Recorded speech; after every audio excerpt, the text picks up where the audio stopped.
मैं हरकेश मीना, सहायक आचार्य राजनीति विज्ञान, राजकीय महाविद्यालय नौहर। आज हम बीए पार्ट 3 पॉलिटिकल साइंस में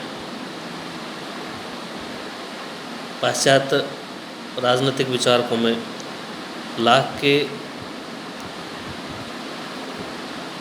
राज्य संबंधी विचार पढ़ेंगे।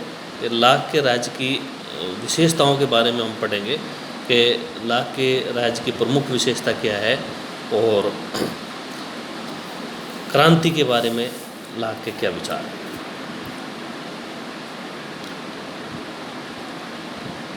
जहाँ लाक के राज्य की जो प्रमुख विशेषता है वो ये है कि राज्य एक कृत्रिम संस्था है।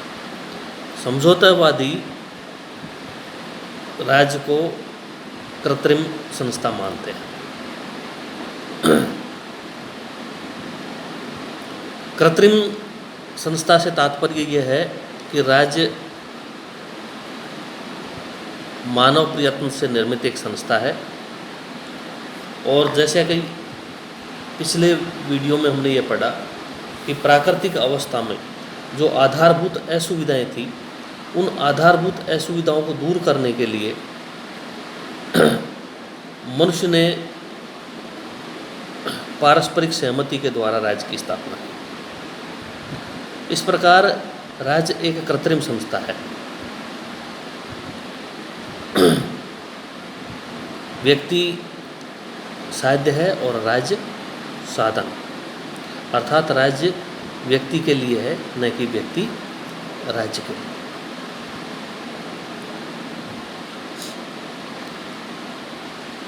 दूसरा उनका ये विचार है कि उनकी राज्य संबंधी विशेषताओं में ये बात स्पष्ट है कि उनका ये मानना है कि राज्य का आधार जन सहमति है। यानी राज्य की स्थापना व्यक्तियों के पारस्परिक सहमति के द्वारा की गई है। उसकी स्थापना के बाद में राज्य केवल वही कार्य करेगा जिनको जन सहमति प्राप्त हो, अर्थात व्यवस्थापिका में जो कानूनों का निर्माण होगा वो बहुमत के द्वारा होगा।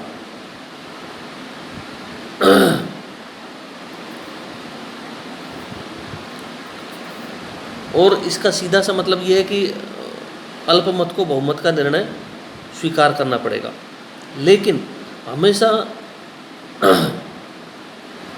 बहुमत का निर्णय अल्पमत के लिए बाध्यकारी नहीं हो सकता।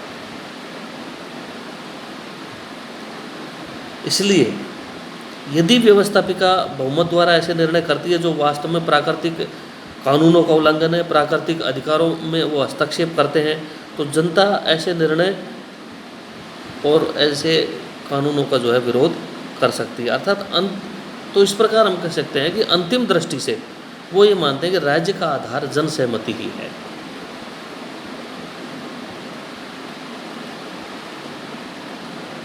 राज्य को कानून के अनुसार शासन करने का अधिकार है। लाक ये कहता है कि राज्य की जो शक्तियां हैं वो असीमित नहीं है, निरंकुश नहीं है। राज्य सिर्फ कानूनों के अनुसार शासन करेगा और कानूनों का जो निर्माण करेगा वो प्राकृतिक कानूनों के अनुरूप होगा।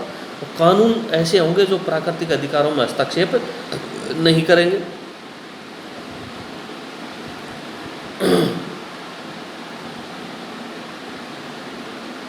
उनका ये मानना है, लाक ने ये कहा है कि जहाँ कानून समाप्त होता है वहाँ से अत्याचार प्रारंभ हो जाता है।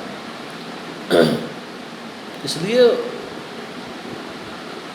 उन्होंने ये कहा है कि राज्य को कानून के अनुसार शासन करने का अधिकार है और वो कानून होंगे प्राकृतिक कानूनों के अनुरूप।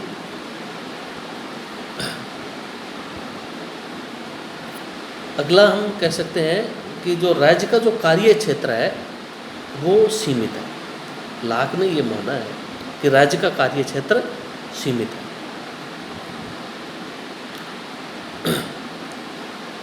राज्य का कार्य क्षेत्र सीमित इसलिए उनका ये मानना है कि राज्य व्यक्ति को नैतिक नहीं बना सकता। इसलिए राज्य को जो है व्यक्ति के धार्मिक भावनाओं में, धार्मिक आस्थाओं में, नैतिक मान्यताओं में कभी भी हस्तक्षेप नहीं करना चाहिए।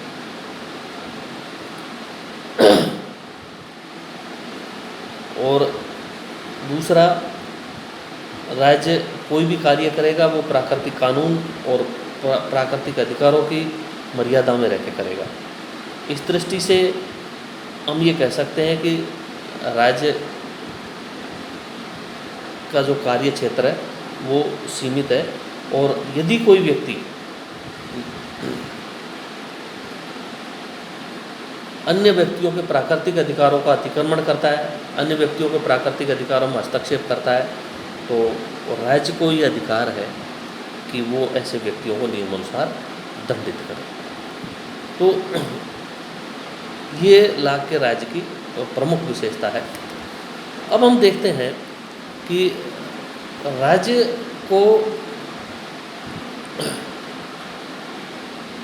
के खिलाफ क्या जनता को क्रांति करने का अधिकार है, शासन के विरोध करने का अधिकार है? तो लाख ये मानता है कि उनको जो है क्रांति करने का अधिकार है, जनता शासन का विरोध करने का अधिकार रखती है। उन्होंने ये माना है, उन्होंने ये स्पष्ट कहा है कि सरकार निश्चित उद्देश्यों के लिए क्रियाशील रहने वाली एक न्यासधारी शक्ति मात्र है। निश्चित उद्देश्यों के लिए, अर्थात जब सरकार इन निश्चित उद्देश्यों की पूर्ति में असफल हो जाए, इन निश्चित उद्देश्यों की पूर्ति वो नहीं कर पाए, तो जनता को ये अधिकार है कि वो उनको बदल सकती है, चेंज कर सकती है।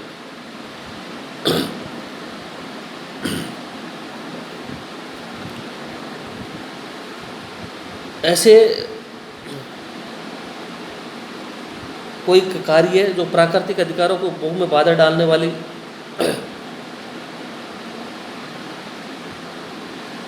बाधा डालने वाले हो, तो उन कार्यों का भी जो है जनता विरोध कर सकती है। इन विरोध का जो आधार है, उनके बारे में लाख ने जो महत्वपूर्ण बात कही है वो ये है कि हालांकि व्यक्ति जो है राज्य के खिलाफ क्रांति कर सकता है, राज्य के प्रति विरोध कर सकता है,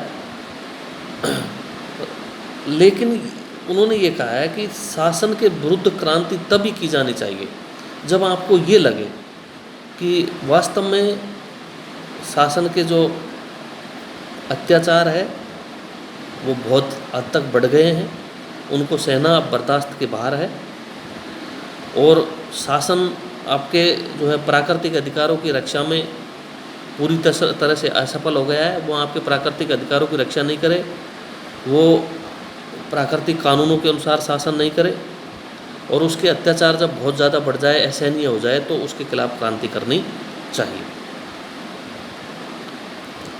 दूसरा, उन्होंने ये कहा है कि हमेशा क्रांति तब करनी चाहिए जब क्रांति के पक्ष में बहुमत हो, यानी बहुमत के द्वारा ही क्रांति की जानी चाहिए, अल्पमत के द्वारा नहीं।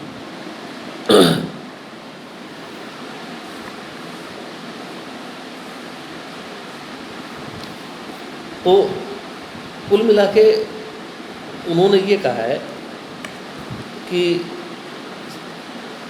यदि जनता को ये महसूस हो जाए कि अब शासन हमारे अधिकारों की रक्षा नहीं कर सकता, शासन की स्थापना हमने जिसके लिए की थी, जिन उद्देश्यों के लिए की थी, उन उद्देश्यों को ये पूरा नहीं कर पाएगा, इसके जो अत्याचार है वो बहुत ज़्यादा असहनीय हो गए हैं, और बहुमत को ये लगे कि अब जो है हमें इनके खिलाफ क्रांति कर देनी चाहिए, तो जनता राज्य के खिलाफ क्रांति कर सकती है। धन्यवाद।